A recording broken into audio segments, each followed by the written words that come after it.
రాస్తాయి.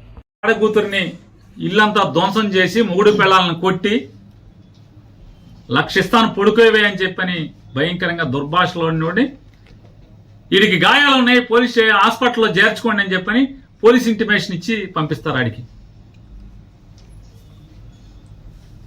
వీళ్ళు కేసుకి హాస్పిటల్కి పోలీస్ స్టేషన్కి వెళ్తే హాస్పిటల్కి పంపలా, పోలీస్ స్టేషన్కి వెళ్తే హాస్పిటల్కి పంపలా, ఆయన్ని పంపించారు ధ్వంసం చేసినోడిని. సరే వీళ్ళు మా కార్పొరేటర్లు వాళ్ళు కలిసి వెళ్ళి హాస్పిటల్లో జాయిన్ చేస్తే బరి తెగించి పోలీసులు ఉండగా ముగ్గురు, ఒక ఏఎస్ఐ, ఒక హెడ్ కానిస్టేబుల్ ఉండగా 15 మంది రౌడీలు ఈ కొట్టిన వాళ్ళందరూ కూడా వచ్చి, రే మంచం మీద పడుకున్నారేంటే, లంజా మంచం మీద పడుకున్నామేంటి, హాస్పిటల్ సీసీ ఫుటేజీలు తీయించుకోవాలని నేను ఎస్పీ గారిని డిమాండ్ చేస్తున్నా. నిజంగా మీరు పోలీసు ఉద్యోగం చేస్తుంటే కనుక, జీతం తీసుకుంటుంటే కనుక తీయించండి. ప్రజలకు ఈ రకంగా దారుణాలు జరుగుతుంటే, అమాయకుల మీద దారుణాలు జరుగుతుంటే పోలీసు పట్టించుకోరా? హాస్పిటల్లో సీసీ ఫుటేజ్, నువ్వు హాస్పిటల్ నుంచి వెళ్తావా వెళ్ళవా, ఏంట్రా కేసు, లంజా లంబడి అని బూతులు తిడుతూ హాస్పిటల్కి వెళ్ళి దౌర్జన్యం చేసే పరిస్థితి. హాస్పిటల్లో మంచం దగ్గరికి వెళ్ళి పోలీసు ఉండగా పోలీస్ స్టేట్మెంట్ రికార్డ్ చేసుకుంటున్నాడు ఏఎస్ఐ మాట్లాడు, హెడ్ కానిస్టేబుల్ మాట్లాడు, కనీసం వాళ్ళని కేకలేరు, మందలించరు. అతను ఒక డిఎస్పీ వచ్చి మాట్లాడుతున్నట్టుగా ఫీల్ అయిపోతున్నారు. అంటే ఇవాళ పరిస్థితి ఏముందంటే ఈ రాష్ట్రంలో చంద్రబాబు నాయుడు గెలిచిన తర్వాత ఏంటయ్యా పరిస్థితి అంటే రౌడీలే డిఎస్పీలు ఎస్పీలుగా అయిపోయిన పరిస్థితి. మర్డర్ కేసు ముద్దాయిలే రౌడీ షీటర్లు ఎస్పీలు డిఎస్పీలు సిఐలు అయిపోయిన పరిస్థితి. ఎందుకని పోలీసు ఎవడు మాట్లాడట్లా, వాళ్ళకి మర్యాద ఇస్తున్నారు, దౌర్జన్యం చేస్తుంటే కేసు లేదు. అలాగే పెదసింగ లక్ష్మణరావు గారి ఇంటి ఎదురుకుండా మా ఇంటికి దగ్గరలో పాలకేంద్రం సురేష్, చిలకలపూడిలో పాలకేంద్రం సురేష్ అనేవాడు, అలాగే మహేష్ అనేవాడు విచ్చలవిడిగా బరి తెగించి ఎస్ఐని కొట్టి వీడియో సీసీ ఫుటేజ్లు ఉన్నాయి మొత్తం, పోలీసుల్ని కొట్టి, పోలీసులు బ్యారికేడింగ్ పెట్టి కుర్చీల్లో కూర్చుంటే ఆ కుర్చీలు పెట్టి వాళ్ళని కొట్టి,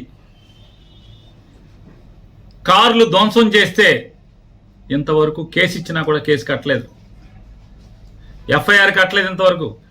దాన్ని కూడా మేము హైకోర్టులో మూవ్ చేస్తున్నాం.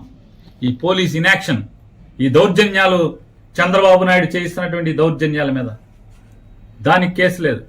ఎస్పీ గారు ఇవన్నీ మీరు నోట్ చేసుకోండి. ఎంత బరి తెగింపు, మీరు మేము వచ్చి మిమ్మల్ని కలుస్తాం, కలిసాక కూడా మీరు మేమేం చేయలేమండి, చంద్రబాబు మమ్మల్ని ఏం చేయొద్దన్నాడు మీరు చెప్పేశారనుకోండి, ఇంకా సంఘాలు జరుగుతున్నాయి, మా మీద దాడులు జరుగుతున్నాయి, చేయగలిగేది ఏముంది? అందరిళ్లలో కారాలు ఉంటాయి, అందరిళ్లలో కత్తిపేటలు ఉంటాయి, ఏం చేయగలరు? తిరుగుబాటే కదా ఇళ్ల మీదకి వచ్చి.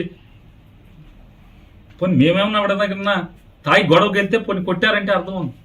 ఇంట్లో ఉంటే, ఓడిపోయి ఇంట్లో ఉంటే కార్యకర్తలు ఎవడెవడైతే బలంగా పనిచేశాడో వైఎస్ఆర్ కాంగ్రెస్ పార్టీ కోసం వాళ్ళ మీద దాడులు చేయటం, బరి తెగించి ఇళ్లకెళ్ళి ధ్వంసం చేస్తుంటే, దౌర్జన్యకాండ చేస్తుంటే పోలీస్ ప్రేక్షక పాత్ర, సాక్ష్యం ఉండి పక్క నుండి చేయిస్తుంటే ఎక్కడికి తీసుకెళ్తున్నారు అనేది కూడా ఆలోచించుకోమని చెప్తూ ఖచ్చితంగా రేపు కానీ ఎల్లుండి కానీ ఎస్పీ గారు అపాయింట్మెంట్ అడిగి 7 కూడా మేము ఎస్పీ గారిని కలిసి ఆయన్ని మాట్లాడదాం అనుకుంటున్నాం. ఇవన్నీ కూడా అంటే ఇప్పటికైనా డీజీపీ గారిని కూడా గట్టిగా డిమాండ్ చేస్తున్నాం. ఈ రకంగా మీరు ధ్వంసరచన చేస్తే, దగ్గరుండి పోలీసు ఇలా చేస్తే మళ్ళీ ఇంకా పత్తిత్తి కబుర్లు చెప్తాను చంద్రబాబు నాయుడు, వైఎస్ఆర్ కాంగ్రెస్ పార్టీ వాళ్ళు కొడుతున్నారంటే ఇంతకన్నా పచ్చి పాపం ఇంకేమన్నా ఉంది?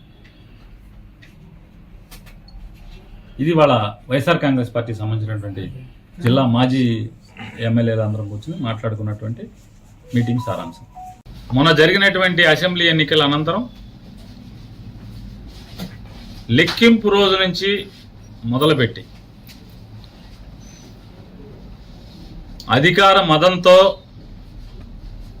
Telugu Desam party, Janasena party rowdy మోకలు ఈ రాష్ట్ర వ్యాప్తంగా రెచ్చిపోయి ధ్వంసాలు చేస్తుంటే మారణ హోమం చేస్తుంటే ఏ నియోజకవర్గానికి ఆ నియోజకవర్గం ఎమ్మెల్యేలు గెలిచిన వారు ప్రోత్సహిస్తూ పైనుంచి చంద్రబాబు నాయుడు డీజీపీకి ఎస్పీలకి కేసులు కట్టబాకండి, మా కార్యకర్తలు చేసేటువంటి ధ్వంసాన్ని మీరు విట్నెస్గా చూస్తూ ఉండండి తప్పితే మా వాళ్ళని ఎక్కడ ఆపటానికి వీల్లేదు, మీరు పోలీసు ఉద్యోగం చేయటానికి వీల్లేదు అని చెప్పని వాళ్ళ పోలీసులు చేతులు కట్టి ఈ ధ్వంసరచన చేస్తున్నాడు.